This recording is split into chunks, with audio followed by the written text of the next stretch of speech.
My name is Julie Holland. I'm a psychiatrist. I've been involved in psychedelics for many decades. One of my earliest sort of group therapy experiences was passing a joint around when I was 12, 13 years old with other kids and laughing and sharing stories. Um, I had a pretty intense psychedelic experience in my teenage years that got me really interested in harm reduction and schizophrenia because I inadvertently took PCP when I was trying to take mescaline. Um, anyway, I ended up just going to med school and being very interested in psychosis and studying schizophrenia. And I took MDMA for the first time in 1985, and it was pretty exciting for me because I was pretty sure I wanted to be a psychiatrist, and this was a new drug that psychiatrists were using. So the excitement of that sort of helped me get through kind of, the boring med school and residency. And that's where I met Jeremy, actually, when I was a psych resident. I was living in New York City at Mount Sinai. And we met at a party for Terence McKenna. So we had sort of a psychedelic basis of our relationship right off the bat. And you, honey? People ask me, you also a doctor, and I say no, I'm a patient. So I was always an English major, a writer, photographer, an artist. I went to college and played music. I wasn't as serious about my studies as Julie was. I was, I came from kind of a liberal family. I grew up in hippie towns. My father was a professor, so I was always in what seemed like counterculture then, and I was always aware that drugs were part of that counterculture. Very young age, 10 or 11, 12 years old. I was at a big concert at UMass, University of Massachusetts, where my father taught, and was passed a joint, and I felt all the thrill, and you kind of it was give you a sense of adulthood to be in that culture. I don't think the first time I got smoked, I got stoned, which is typical, but I felt the cultural component of that scene. So I sort of grew up in that. In college, I tried everything. I tried mushrooms. I tried LSD. Usually at really stupid set and settings. So I had pretty bad. I mean, I got a sense of the power and the fragility of reality. That was a lesson that I learned. But I did not have positive experiences. I didn't have transformative experiences. I had pretty frightening experiences. So I'm a little different from Julie in that I'm kind of not a psychonaut, and I think I bring a perspective. Having been around Julie, we just had the 30th anniversary of that day we met with through Terence McKenna. So and I've been, I've known all the people in the scene almost as long as I've known Julie. I've met Rick Doblin probably within a year. So a lot of the people in the scene are old friends of mine, and I have a view, a little bit of an outsider's perspective on them. On the other hand, I definitely have my own psychedelic experiences, mainly with cannabis, sometimes touched with ketamine, and also experiences in my life that I think are equivalent places that you can go to without necessarily, having to be hit over the head with the frying pan. I've learned a lot about intention and ceremony and nature and all those things and relationships and music as components of what feels like a psychedelic experience in terms of the way that it can open doors and the way it can confront the shadow, all those kinds of things. Yeah. But it's turned out to work out as a really good dyad to have those two perspectives, and we're always exchanging ideas. And it may look like it's another word for fighting. We're exchanging ideas Yeah. passionately With volume. and sometimes interrupting each other. Yeah. One of the things that psychedelics has sort of allowed us to do is to find a balance between the two energies and the yin and the yang. Um, I'm mostly yang and Jeremy's mostly yin. So, but it, he says he doesn't identify as psychonaut, but then I have to remind him like all these other things that he has experienced. Um, but the balance works well. As my main experience as an artist includes these ineffable moments, or like being transported to something that I don't understand, where I bring back something. There's a lot in the artistic experience that overlaps with the psychedelic, and that's kind of more my day to day, is that I have these mini experiences in my day to day.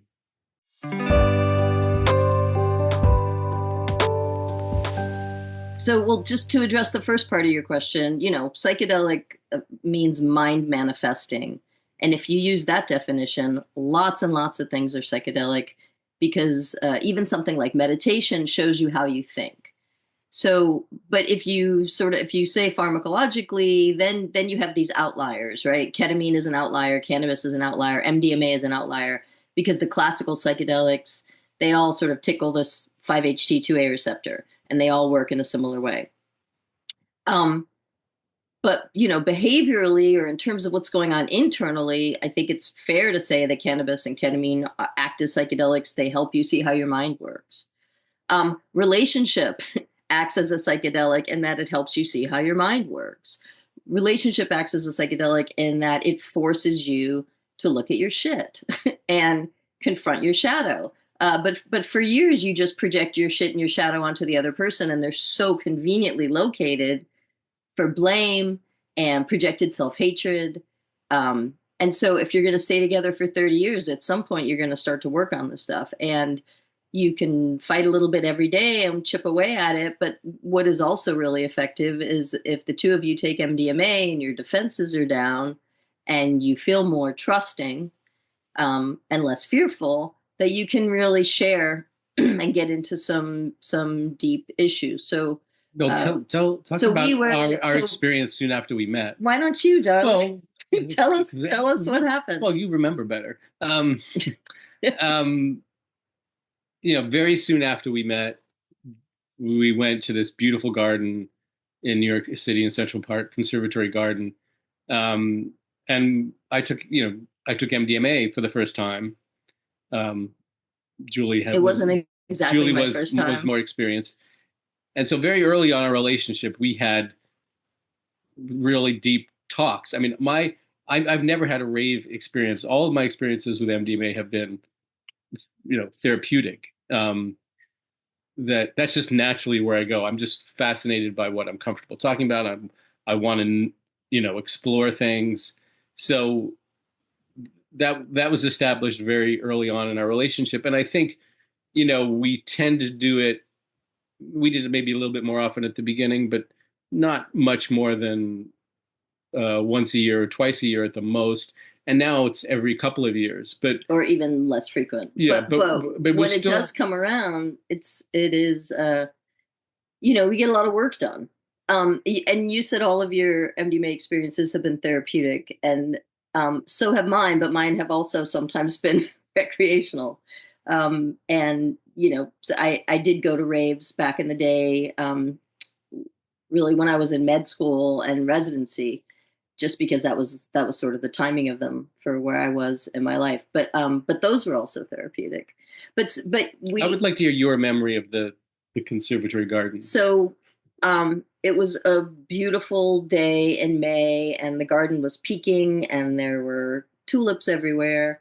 And we didn't move for a long time. We talked and talked and talked, and finally we had to kind of like physically extricate ourselves and just to walk around and move around. But the end of the story is that that's where we got married, in that very spot. 4 years. We had later. Our wedding there, almost exactly 4 years later. Yeah, and when we go back to that spot, when we go to that garden, I feel kind of, what I used to call exy. Like I feel a little altered. It was basically across the street from where Horizons was last year. When Horizons was uptown, it was basically so we could just go and and walk across the street and go in there. And yeah, we always feel an energy when we go into that place. Yeah, it's a pretty And magical we used to bring space. our children there and take pictures of our kids there. Yeah. So we have a lot of association with that Yeah. experience. And when we really got in a bad place at one point in our marriage, we used MDMA and someone else to sort of help us find our way back. And it didn't do all of the work, but it got us on back on the path of sort of doing that work. But relationships take work. You have to tend a garden, or it's gonna look like shit. So it's good, to have some sessions where you're pulling weeds and adding manure so things grow better. And again, I definitely consider cannabis by any definition a psychedelic. And I think it's like the sort of elephant in the room of psychedelics. And when you go to these conferences where everybody's talking about everything else, they're all smoking pot. They're all having pot inspired ideas, insights. Really informs the community, but I still feel like it's in a state of what I call desacralization. Like it's not considered a sacred medicine, and I think it's part of the repression of yin. I really think there's kind of still a huge missed opportunity with cannabis in our country now. There has been a revolution. It is pretty much legal in most places, but it's still fruity names and gummies, and it's not given. The medicine component is really not developed. I still think it's repressed Yeah, in and the some sense. spiritual component, especially. And I think it's self-repressed because we all sort of grew up with, in America it was Cheech and Chong. It was like the model of the stoner hippies. Yeah, who are like inept and ineffectual. But in the day-to-day life, it really informs a lot of people in terms of ideas and also in terms of health. There's a lot of health benefits. It Yeah, really can I talk. feel like, some of the busiest, most productive, healthiest people I know are regular cannabis users. And I don't think there's any modeling of that kind of behavior, in our media.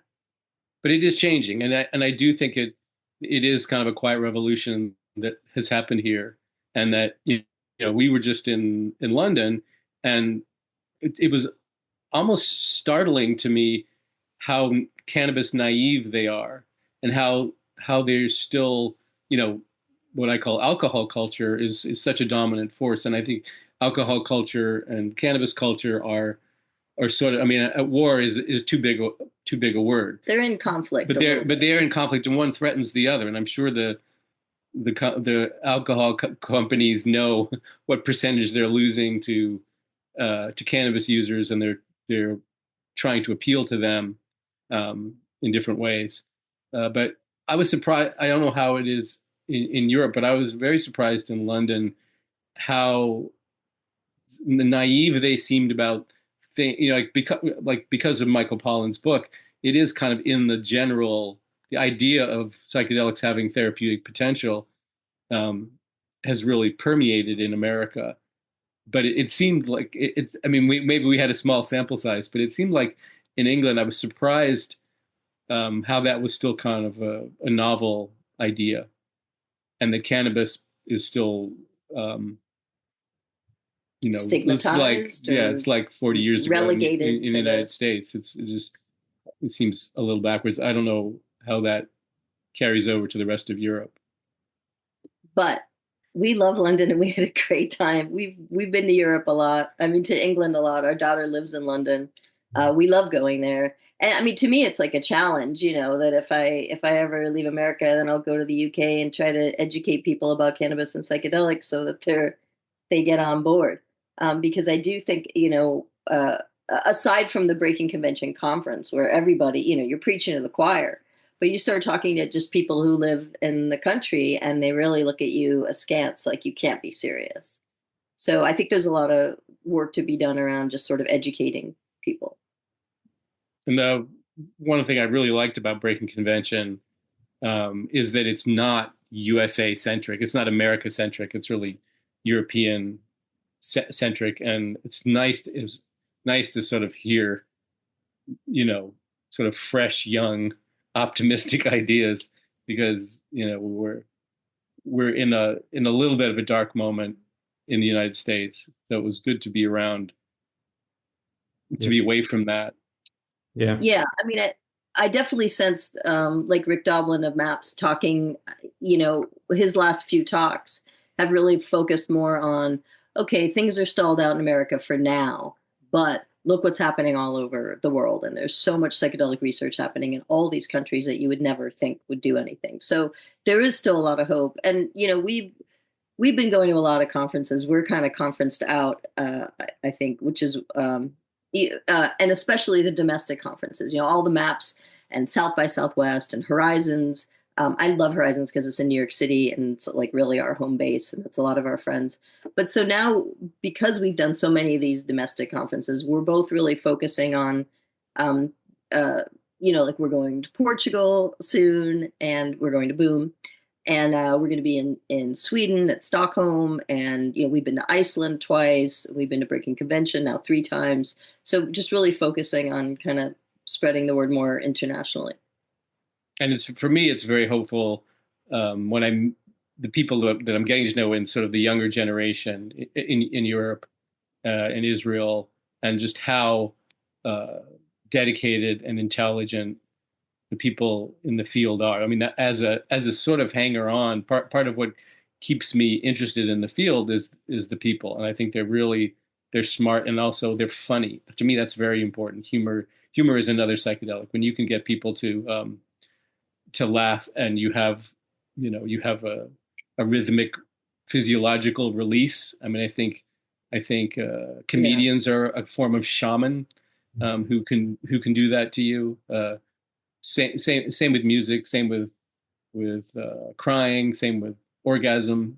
So these are other, for me, meta psychedelic or quasi psychedelic experiences that are available. One of the things all those things have in common is oxytocin, post-orgasmic state, laughing, connecting, being with friends, psychedelics, childbirth, nursing. They all have oxytocin in common, and a lot of them are really altered states or connected altered states, laughing together. I mean, this is like we're not the only primates who laugh. This is like a biological function to unite people, laughter, and to bring up oxytocin and bring down fear, and for bonding, trusting and bonding. So trust is like the opposite of fear.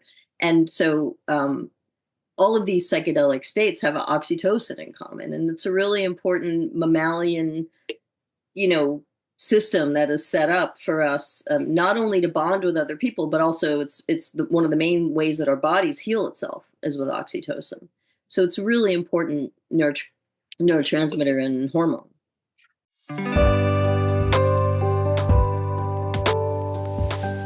Well, my last book is called Good Chemistry, and it is all about oxytocin. That is what I will say about it. It's about everything we're talking about. It's about psychedelics and sex and connecting. And it's about, how much better we function interpersonally and individually when we are in high oxytocin states.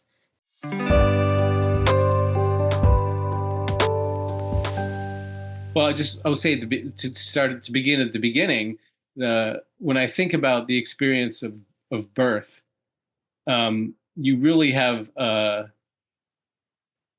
it is a psychedelic experience. You feel like there's a collapsing of space and time.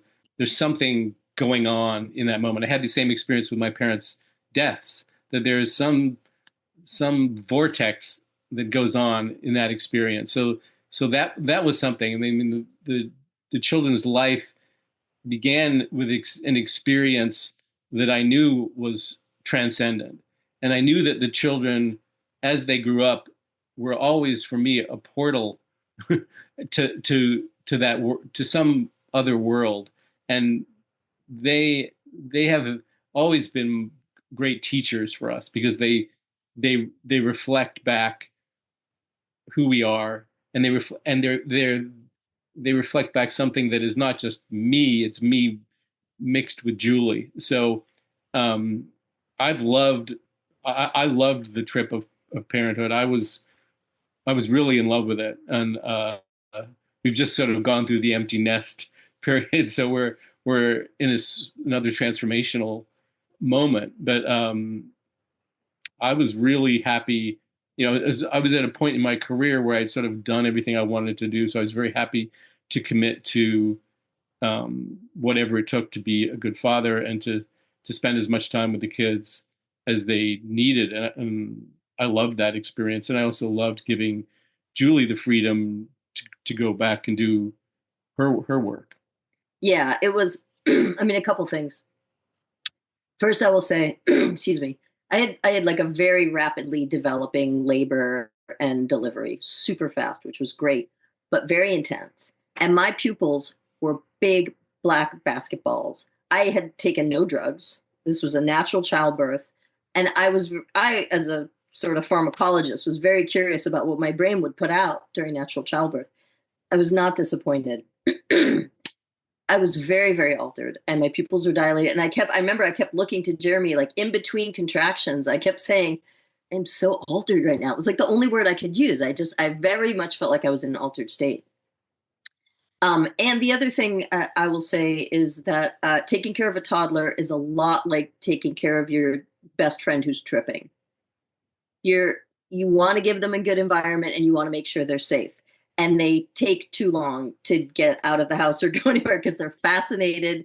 You know, if you're walking down the street in New York City, you cannot be in a hurry with a toddler because they're fascinated by everything. They interact with everything. They're open. They're so open. It's all new and novelty. So they're in a time dilated state because their brain isn't like been there, seen that, done that, who cares, you know? And so everything is new and novel for them. And so you end up just, I mean, I was looking through the world, you know, through their eyes, and everything is more fascinating and entrancing. And as with a psychedelic trip, like the only way to, to deal with it is to give yourself over to it. It's like one of the things that my mother put in my ear was like infant led play, you know, let them dictate the play and you get down on the floor and you do stuff with them.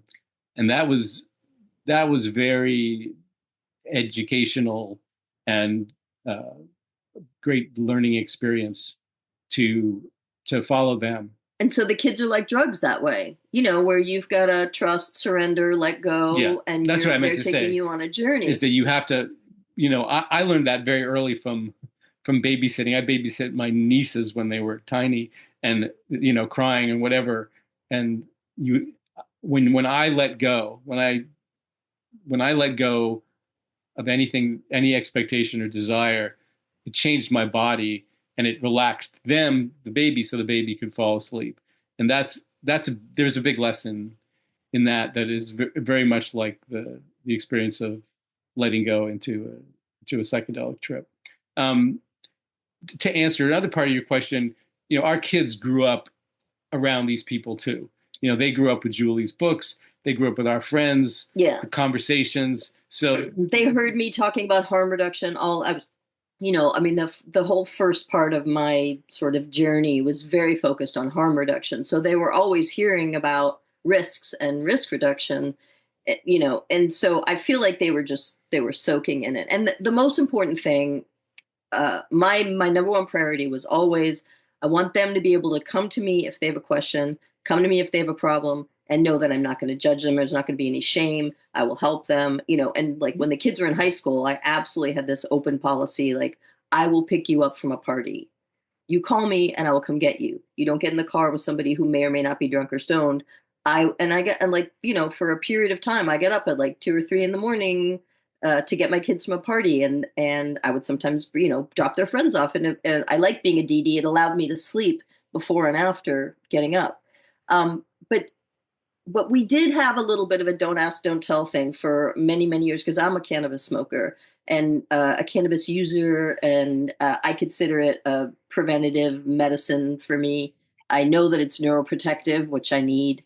But Julie also, you know, Julie talks about in her speeches, she talks about shame around drug use causing more adrenaline and causing the drug to be more attractive.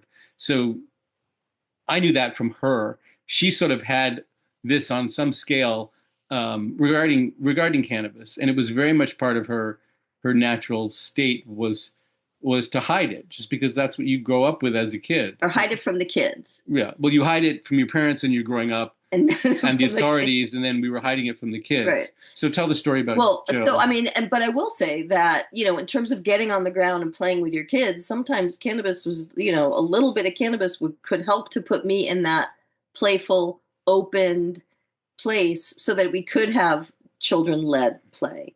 But then, when COVID came, But talk about the Joe when he was 12. So at one point, we're talking to our son Joseph about drugs and this and that, and he was pretty young. Well, he had found a bong or something. I don't remember. We were talking about. I don't remember exactly what brought it up, but what I do remember is he was very, very young, and he said, "I understand everything you're saying.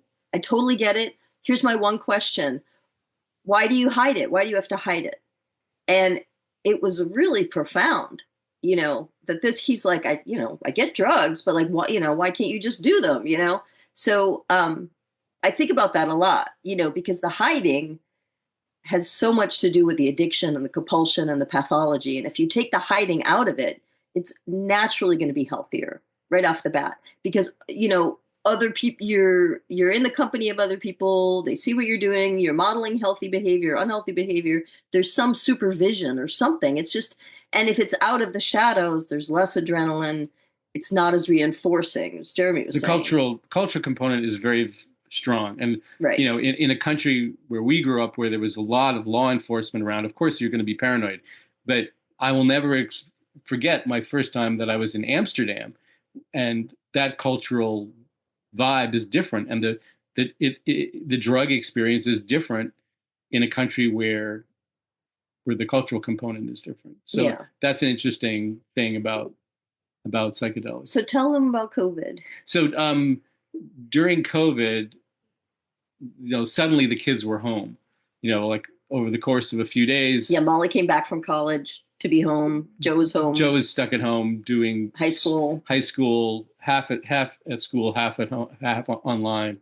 So the four of us were suddenly forced to be back in the house together, but more like adults. And this was in that first week or two when it was really scary. Like when it first, whatever those days in March 2020, where the news was scary. We didn't know what was going to happen. We were home alone with kids. It was beautiful where we lived, but I needed something. I needed us to do something ritual, organized as a family. And the first thing I did was put the family in the living room, and I led them in a guided meditation. And they said, after that, they said they would do anything else. They didn't want to do a daily guided meditation. So what we did instead the next day was we did a song. We played music together, and Julie wrote on Facebook, "We are committing to posting a song a day during COVID." So this was our family project, and it was ritualized. It gave me something to focus on every day. Like I did the technical part. I made sure, the camera was set up and posted it, and it was a really important thing to have that done every day. And the kids really, really participated, and they knew they had to do it. And it was a great thing for us. But along with it was another demand that I had for COVID was no more don't ask, don't tell. We're gonna come outside. We know the bong is out here. We moved the bong from the basement show us show us, let's just, do what you do. Area. Let's show what we do. And let's just get the fuck over this and smoke together. And I know it was stranger for Julie than it was for me. I'd actually smoked with my son a couple of times. I still feel very weird. It's just, I think I have a lot of prejudices and stigma about parent and child taking drugs together. But it was just better for everybody to have it out in the open and not be hidden. And I have seen I saw something where family MDMA therapy was happening. We saw it was a documentary by those our friends of ours, the very ape, the Yeah. very ape group. Um, so I think this is sort of like one of the last frontiers, really, is family therapy with psychedelics. We haven't done anything like that. Like No, we haven't done family with the MDMA, but just sort of bringing cannabis out in the open. Um, uh, it kind of brought our relationship with our kids into a more adult form. There's something right. inherently infantilizing about the state control and the fear added to it, the way you respond. You're not modeling grown up behavior. That's why our son said, why are you hiding it? So like it forced us to be the grown ups regarding the behavior rather than hiding it. But in general, the having the children reflect our behavior has been a very valuable tool. So whatever, if we are honest with them about our drug use, then we are forced to see it ourselves, and that has been very helpful. And that was something that I didn't really know about fatherhood in general, is kind of this cycle of inspiration and attention that like you you put stuff into them. Like this really showed up in music. Like we inculcated them with a certain music, and then we see what they did with the music, and their creation of music coming from their own perspective with our influences, and then it comes full circle because now we are influenced and inspired by what they're doing. Yeah, you teach your kids, and your kids teach you, and there's no question. And sometimes the only thing that really makes an adult fully well, I mean, there's plenty of people who are fully actualized without having children, but there are plenty of adults who only got fully actualized because they had children, and the children sort of make the adult. And I think we are lucky to be, we were both kind of lucky to grow up with fairly functional family relationships modeled It's a spectrum. modeled for that. So I think it can be really difficult if you come from a difficult uh, family dynamic, which a lot of people do. Yeah, Yeah. it's intergenerational trauma is real and hard to overcome. But the last thing I'll say about the family music thing, um, is that we ended up posting a song a day for 500 days.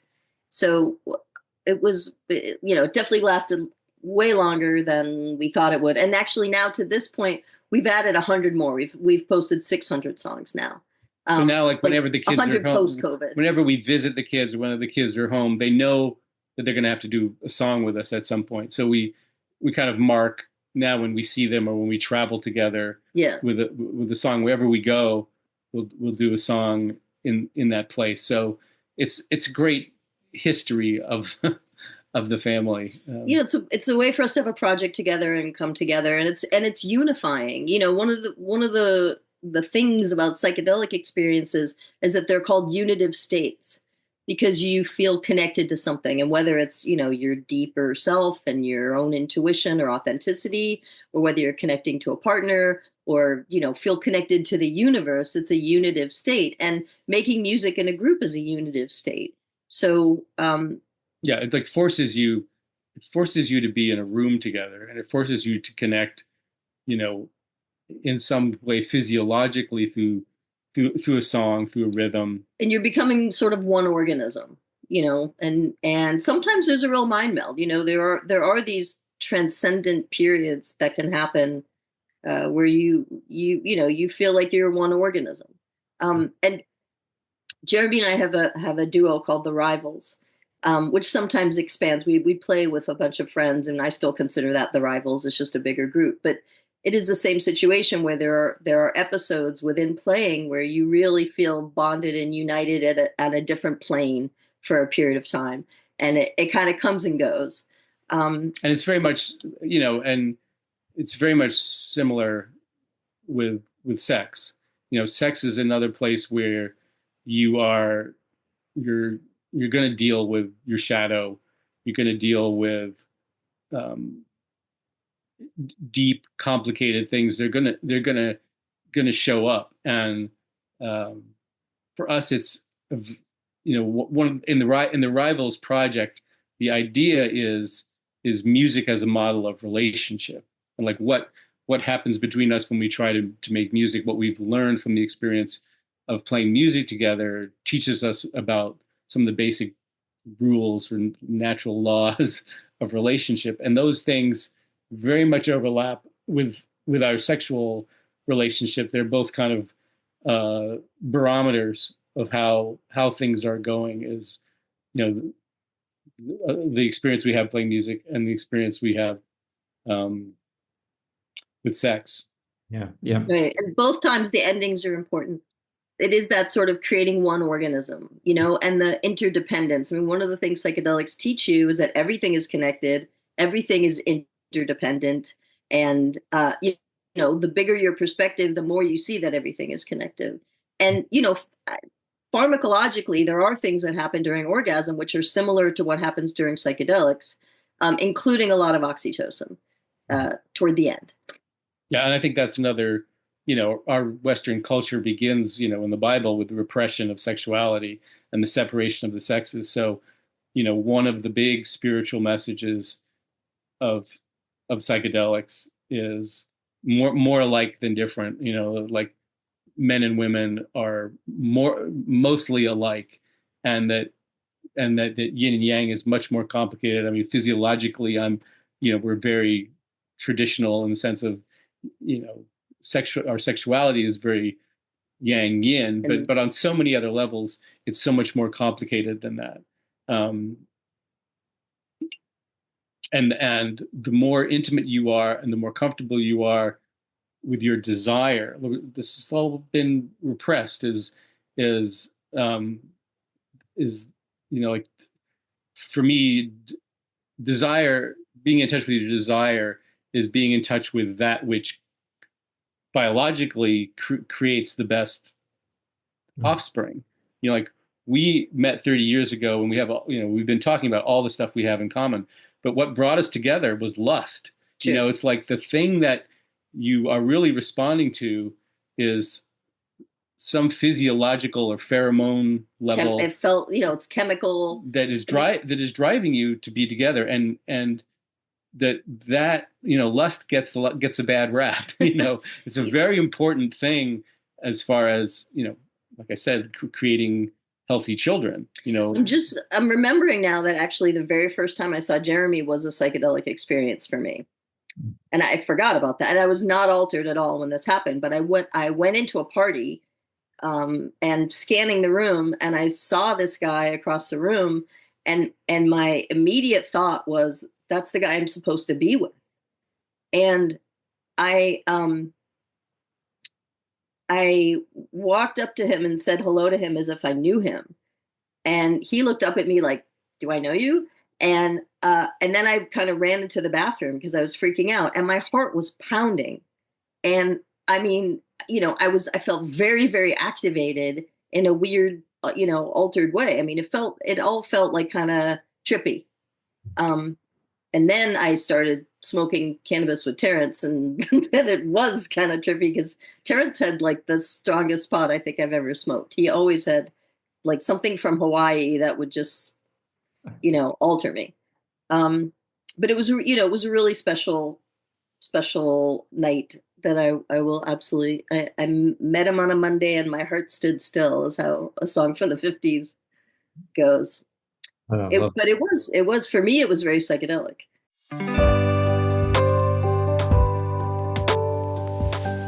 But we haven't done that.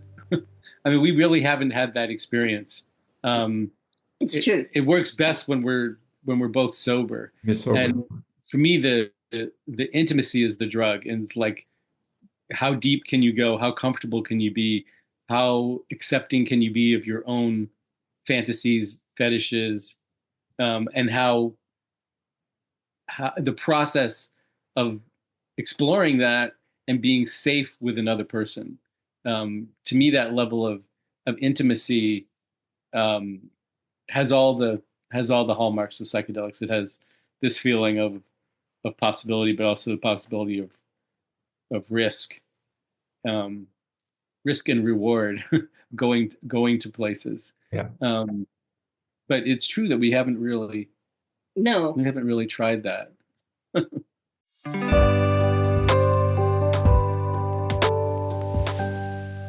I mean, I was with somebody once with MDMA and had to kind of just wait till we came down more before we could do much of anything. So a lot of talking before and then sex after. I mean, one of the things that when I was first sort of researching MDMA back in the 80s and talking to a lot of people was that people said they had trouble either getting an erection or climaxing. So, when the first paper I ever wrote about it, I said, that it sort of has this reputation as being like a sex drug or an aphrodisiac, but for many people, the mechanics just aren't there. Yeah. Like the maybe the mind is willing, but the body isn't. So, yeah. But everyone's different. But I wrote down 2 MMC, so we'll get back to you. Part of what we do is we model healthy relationship, and that's also really important to me now with my son, who's newly adult, to model a new kind of father-son relationship. Mm-hmm. But Alex and Allison, they always talk about LSD and sex and, yeah. and these transcendent experiences, and Alex can draw it, show you what it looks like on the inside. So that's pretty cool. We love seeing that in relationships. And I'm remembering in college there was this crazy house where this couple lived. It was called Magic Theater, and they had a sign that says never judge the present by the last 5 minutes.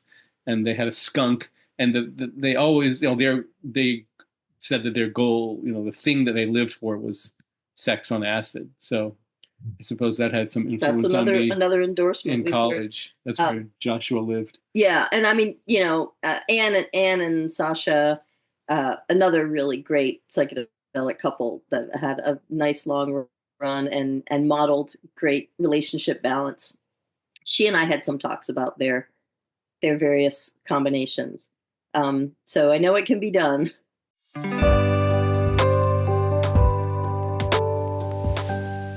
I mean, first of all, there's no question that there was a big hype.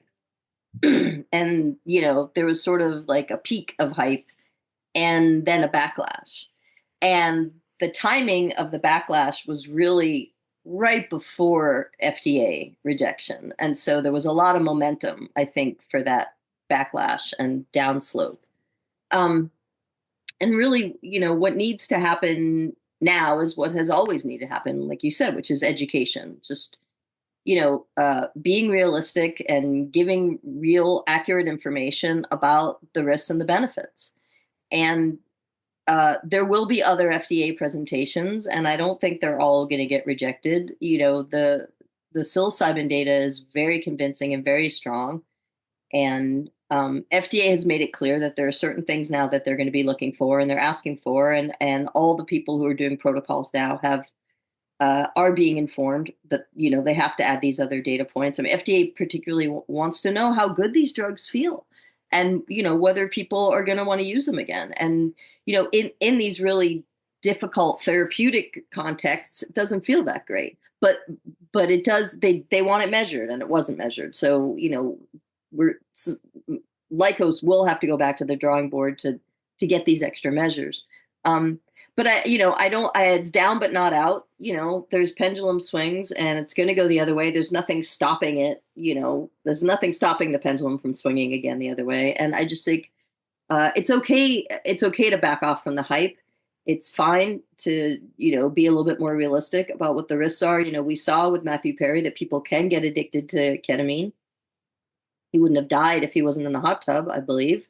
But, we have seen that unlike most of the other psychedelics, there is a real risk of abuse and tolerance and dependence with ketamine.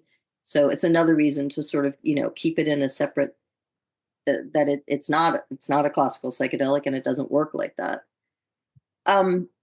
So I'm still pretty hopeful. I think there are some really, I one of the things I do is I advise a company that is a venture capital company that invests in new psychedelic companies, and there are a lot of them. There are tons of them, and they're fascinating from a neurological chemical point of view. There's a lot of really exciting things happening. This idea that psychedelics are cause or enable a neuroplasticity, that's really important. And these companies that are making like non-trippy psychedelics for people who have had brain injuries and strokes, traumatic brain injuries, that's going to be incredibly important to the fields of neurology and psychiatry. So all those things are still going to happen. It's really just an opportunity for more teaching and more sort of destigmatizing, I feel like. Yeah, so I'm partially a more pessimistic outlook with, when the FDA things happened, to me it just was like they were never going to let this happen. They were never going to when it comes down to it, the state, the people who and the drug companies and the insurance companies, all the people aligned that the FDA oversees, we're not going to let this go through. So partially, I was just like, we thought it was going to happen mainly because of Our bubble. but also because of the veterans. The big story in the United States was the veteran suicide, and that this was really something that was going to help. And the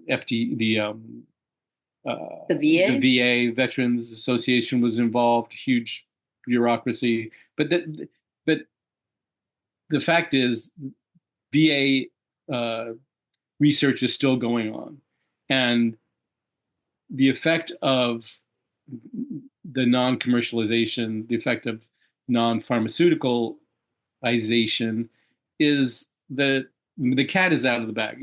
Michael Pollan, all these studies, veterans who they know about it. So one thing it has done is force people into the underground. Right, because the demand is really there and the supply The is demand not. is huge, and people know about it now. So the risk of that is anytime you're dealing with a white powder, that's dangerous, and you have to be, the sourcing is really important and potentially dangerous. And going back to the kids, that was another thing that we emphasized with our children. It was like, this drug supply is poisoned. You can't trust any white powder. So that's the risk of the underground. On the other hand, in this country, they have really stopped going after the underground, and there's a lot of places, Oregon and Colorado, other places where these things are legal, but it's the vibe is different. They're not looking for underground psychedelic practitioners, which is great. And it's slightly more unsafe in that they're unmonitored, but there is a great tradition. The people that we meet who are in the underground, the people who are coming to it, it's an expanding field. There's a huge demand. They're mostly really good people. They seem to have good sources. So the fact that is there's less fear associated with that. I think it's inevitable that the underground is going to continue to grow and play a really important role. And whether the state or the federal government, how they deal with that, I don't know.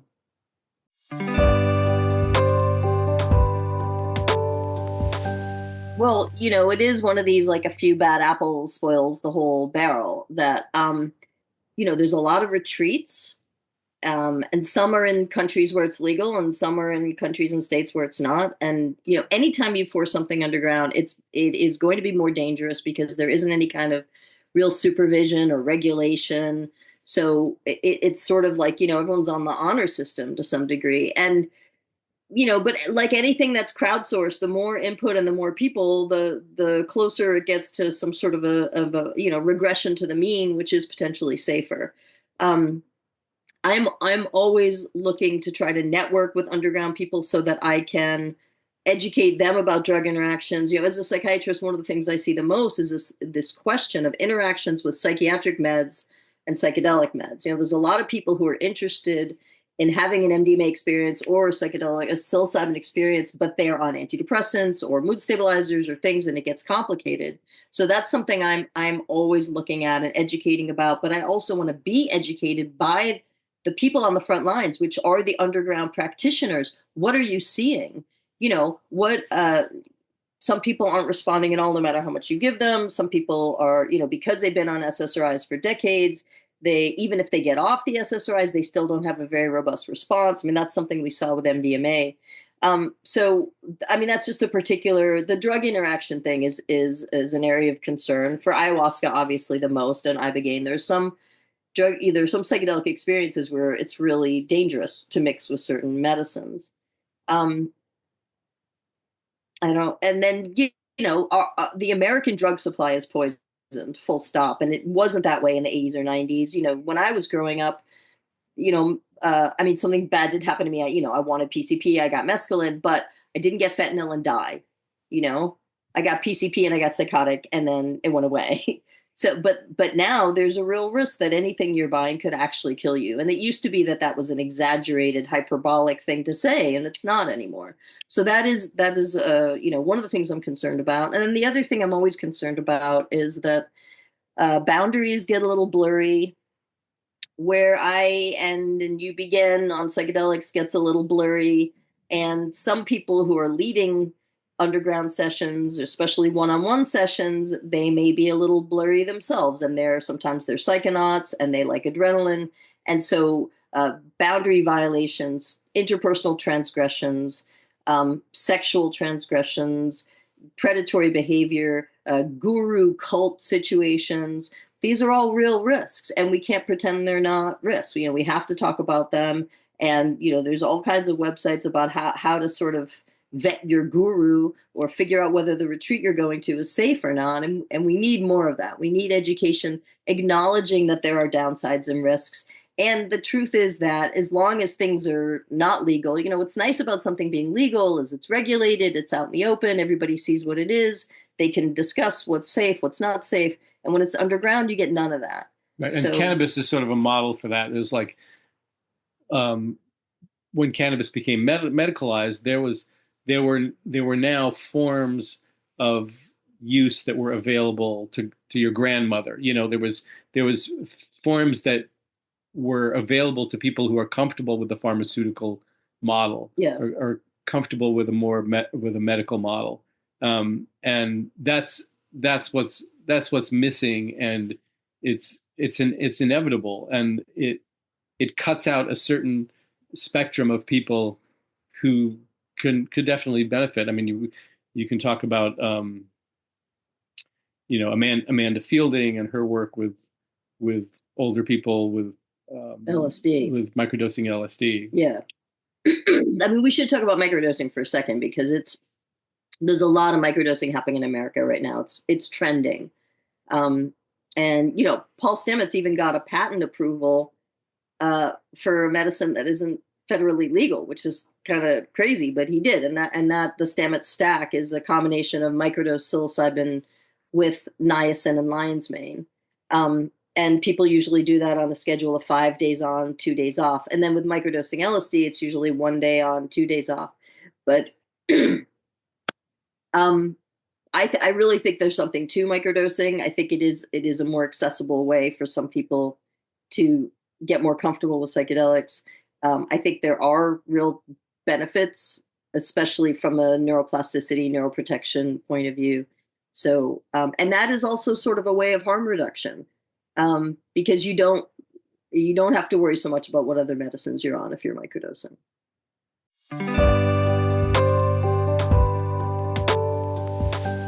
You know, it reminds me a lot of the way cannabis sort of came across America. It was state by state. Started with a more medical model, and you get used to, you know, you start to know people who've experienced medical cannabis for their cancer, and you see that it doesn't make them crazy, and you know, maybe you didn't do it, but you know somebody who did it. And I feel like it's the same thing with these state programs, that it is going to increase exposure, that it gives each state a chance to figure out what's sort of the best model, you know, and every state's doing it a little differently. And they're getting a lot of advice. And the other thing, when in the lead up to Lycos presenting to FDA for MDMA PTSD approval, there were thousands of people who were getting trained to be psychedelic therapists, to work with MDMA or to work with psilocybin. And there are many, there's at least a half a dozen like solid, reputable training programs in the United States to train people to be psychedelic psychotherapists, or just to train them, how to sit with people. And all those people want to work. They got trained, they spent thousands of dollars, hundreds of hours. They want to do their job, and their only choice is to either wait for the FDA or to start to do underground work. So in places like Oregon and Colorado, and I think New Mexico's coming on board. New York is going to start to talk about it in the fall. I was supposed to testify in May. They moved it to the fall. And Massachusetts already had a vote that didn't pass, and they'll have another one. So state by state, they're going to give these opportunities to people who've trained, who want to sit with people. And, a regulated system is better than an underground unregulated one. I mean, systems eventually organize themselves, but it's a little easier if you've got an outsider creating it instead of, this organic thing that's going to develop among people. Problem with being underground is they're disconnected. I mean, there's no network, there's no peer supervision. Everyone's kind of doing it on their own unless they happen to find another underground person to compare notes with. So I hope that they're at least organizing among themselves. Peer supervision in psychiatry and psychology is very common and it works. So they should at least be doing peer supervision among themselves. Yeah. I think, what happens in how they do it in Oregon is going to be is very important. Like, I think, it is the first steps, and there will be successes and failures. And I suspect Colorado will do it differently, but it is, historically, it will be very important, if they can figure out a good way to make it work. I feel like I'm not really that in touch with how things are going in Oregon.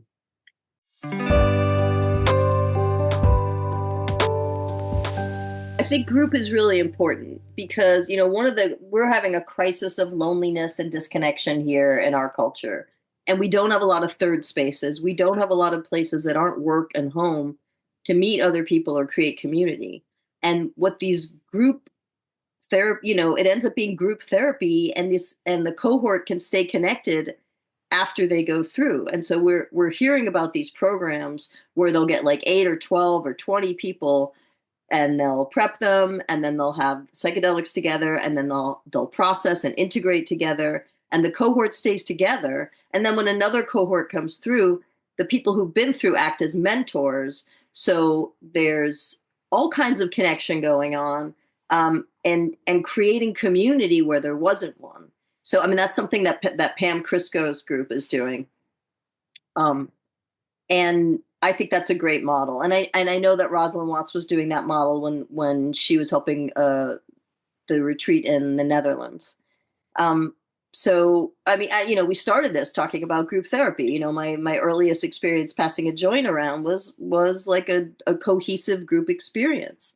We're social primates. We're sort of genetically hardwired to learn and grow in community, and for that to feel good. And when we're ostracized from community, it feels bad.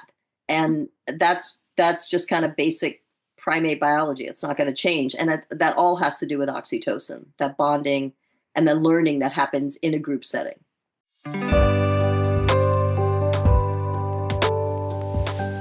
Yeah. I mean, I personally really experienced that, in the rave community with MDMA, that when you're on the dance floor and everyone is altered to some degree with the same, by the same mechanism, that, there is this group mind that develops and a real cohesion that develops on the dance floor, and you feel very connected to the people around you. And I think, it can happen without the drugs. It can happen just with the music.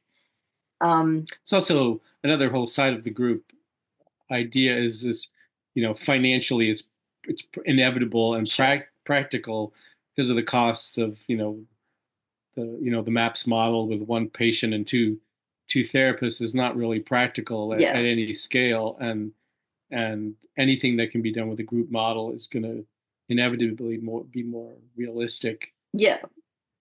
Indeed. So they may be doing it for financial reasons, but the social benefits are huge. We don't really learn well in isolation, especially emotional, social, intrapersonal issues. We learn in group, and group process and sharing and realizing that you're not alone and other people have it just like you do or worse. Like the 12 step, one of the reasons AA works so well is because you are getting that group cohesion and that feeling that you're connected and you belong to something. And the more disconnected and ostracized and lonely we are, the less oxytocin there is, the less learning, the less growth. So, that's what good chemistry was all about, really, is that sort of bonding and connection and learning and growing that happens when you're not in isolation. Yeah.